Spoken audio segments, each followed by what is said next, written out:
आइल सरस्वती मैया के, आइल सरस्वती मैया के। फिर जनुआ पूजा करेले आइल सरस्वती मैया के, हम मूर्ति बैठे छिए, हम मूर्ति बैठे छिए, सुन बिना बजबैया के। जनुआ फिर जनुआ सुन जनुआ पूजा करेले आइल सरस्वती मैया के। फिर जनुआ पूजा करेले आइल सरस्वती मैया के, आइल सरस्वती, आइल सरस्वती मैया के।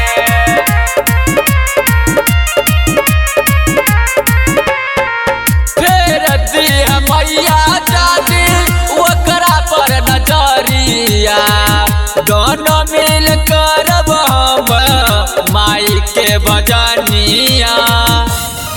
लके पूजा के थाली मैं के आरती दिखाली, उनके सिरवा झुकाई के, उनके सिरवा झुकाई के।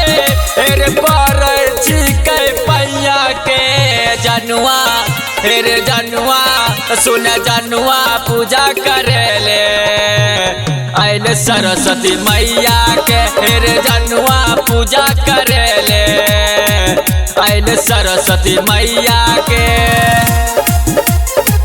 आइल सरस्वती, आइल सरस्वती मैया के।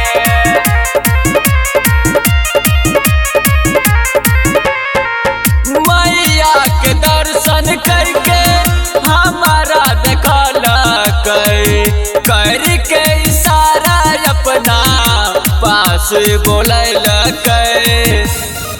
राइटर सुमन सुमिता कहो मिल गलो मीता।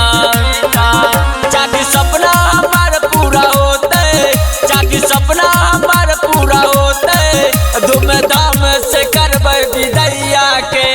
जनुआ फिर जनुआ सुन जनुआ पूजा करेले आइल सरस्वती मैया के। फिर जनुआ पूजा करेले आइल सरस्वती मैया के। Recording by Riya studio Khagaria Bhadas.